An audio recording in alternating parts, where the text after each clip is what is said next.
বড়দিন বা ক্রিসমাসের সময় আমরা অনেকেই ফ্রুট কেক বা প্লাম কেক খেয়ে থাকি। বাইরে থেকে বা দোকান থেকে কিনতে হলে হয়তো আমাদের অনেকটাই টাকা দিতে হবে, বাট তার হাফেরও কম প্রাইসে আর একদম দোকানের মতো কেক আপনারা খুব সহজে বাড়িতেই বানিয়ে নিতে পারবেন।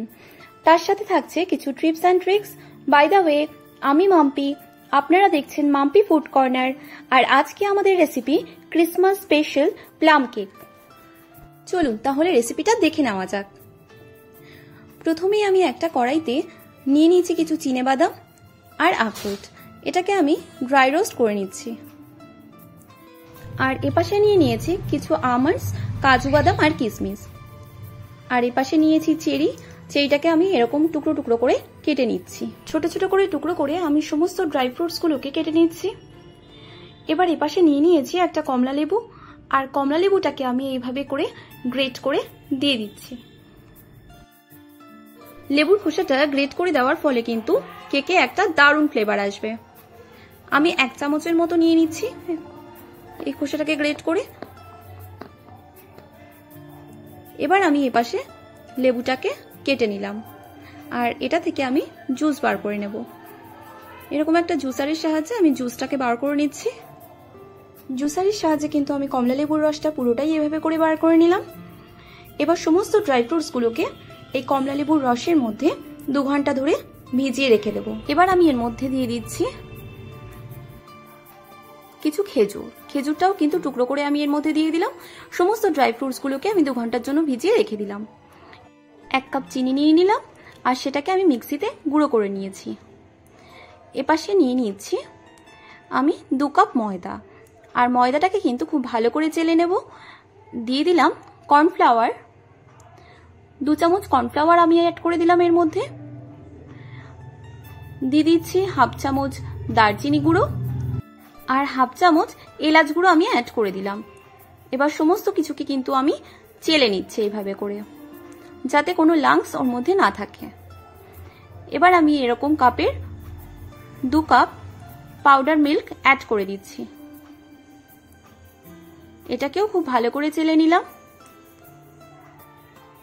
একটা দেখুন সুন্দর মিক্সচার তৈরি হয়ে গেছে। এবার এটাকে খুব ভালো করে মিশিয়ে নিচ্ছি। এপাশে আমি প্যানের মধ্যে দিয়ে দিলাম বাটার, আর বাটারটাকে কিন্তু খুব ভালো করে আমি মেল্ট করে নিচ্ছি। এবার এর মধ্যে অ্যাড করে দেব 1 কাপ লিকুইড মিল্ক। দিয়ে দিচ্ছি ড্রাই ফ্রুটসগুলো, যেগুলো আমি আগে থেকে ভিজিয়ে রেখেছিলাম। গ্রেট করে রাখা লেবুর খোসাটা এর মধ্যে দিয়ে দিলাম, আর দিয়ে দিচ্ছি 1/2 টিস্পুন ভ্যানিলা এসেন্স। এবার এই সমস্ত কিছুকে আমি খুব ভালো করে মিক্স করে নিলাম। এবার এর মধ্যে দিয়ে দিলাম গুঁড়ো করে রাখা চিনিটা। এটাকেও কিন্তু খুব ভালো করে মিশিয়ে নিতে হবে। এর মধ্যে এবার দিয়ে দিলাম ময়দার মিক্সচারটা। এবার এই সমস্ত কিছুকে আমি খুব ভালো করে মিশিয়ে নেব। আপনারা কিন্তু এইভাবে করে কেকটা তৈরি করে দেখতে পারেন, দারুণ টেস্টি হয় খেতে। এবার এপাশে কড়াই গরম হয়ে গেলে তার মধ্যে আমি দিয়ে দিলাম চিনি। এখানে একটা টিপস, কড়াইটা কিন্তু গরম হলে তারপরে আপনারা চিনিটা দেবেন। দেখুন খুব ভালো করে মেল্ট হয়ে গেছে, চিনিটা কিন্তু মেল্ট হয়ে গেছে। এবার আমি এর মধ্যে অ্যাড করে দেব সামান্য পরিমাণে জল। জল দিয়েও কিন্তু খুব ভালো করে নাড়াচাড়া করে নিচ্ছি।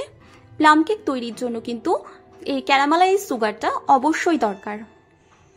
এবার আগে থেকে যে মিক্সচারটা তৈরি করে রেখেছিলাম তার মধ্যে আমি অল্প অল্প করে এই ক্যারামেলাইজ সুগারটা অ্যাড করে দেব। সবটা কিন্তু একবারে দেব না, অল্প অল্প করে অ্যাড করে দেব। প্লাম কেক তৈরির জন্য ক্যারামেলাইজ সুগারটা কিন্তু অবশ্যই দরকার। আর আপনারা যদি নর্মাল ফ্রুট কেক তৈরি করতে চান তাহলে কিন্তু এই ক্যারামেলাইজ সুগারটা না দিলেও চলবে। এপাশে কিন্তু আমি একটা সিলভার ফয়েল নিয়ে নিয়েছি, আর তার মধ্যে একটু বেশি করেই তেল অ্যাড করে দিলাম, আর খুব ভালো করে এটাকে মাখিয়ে নিতে হবে। আমি রিফাইন তেল দিয়ে দিয়েছি এর মধ্যে। আপনারা চাইলে বাটারও ইউজ করতে পারেন, অথবা বাটার পেপারও ইউজ করতে পারেন।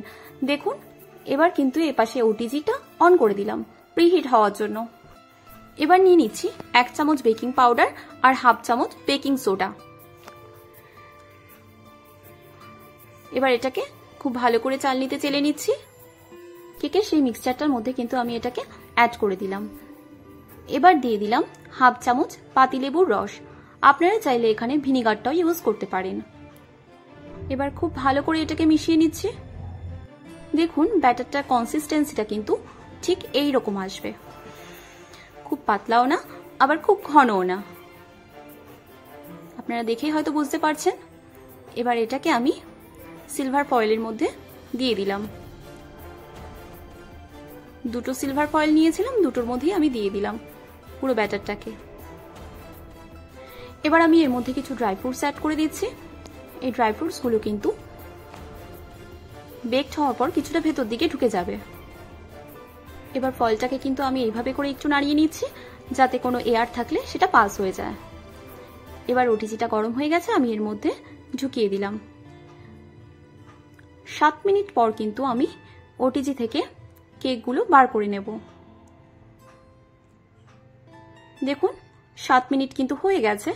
এবার আমি ওটিজি থেকে বের করে নিয়েছি কেকগুলো, আর ওপর থেকে আমি ড্রাই ফ্রুটসগুলো অ্যাড করে দিচ্ছি ডেকোরেশনের জন্য। কেকটা ওটিজিতে ঢোকানোর আগে যে ড্রাই ফ্রুটসগুলো দিয়েছিলাম সেগুলো কিন্তু একদম নিচের দিকে চলে গেছে। তার জন্য ওটিজিতে কেকটা দেওয়ার 7 মিনিট পর আমি বার করে ওপর থেকে আমি ড্রাই ফ্রুটসগুলো দিয়ে দিয়েছি। দেখুন কতটা সুন্দর হয়েছে দেখতে।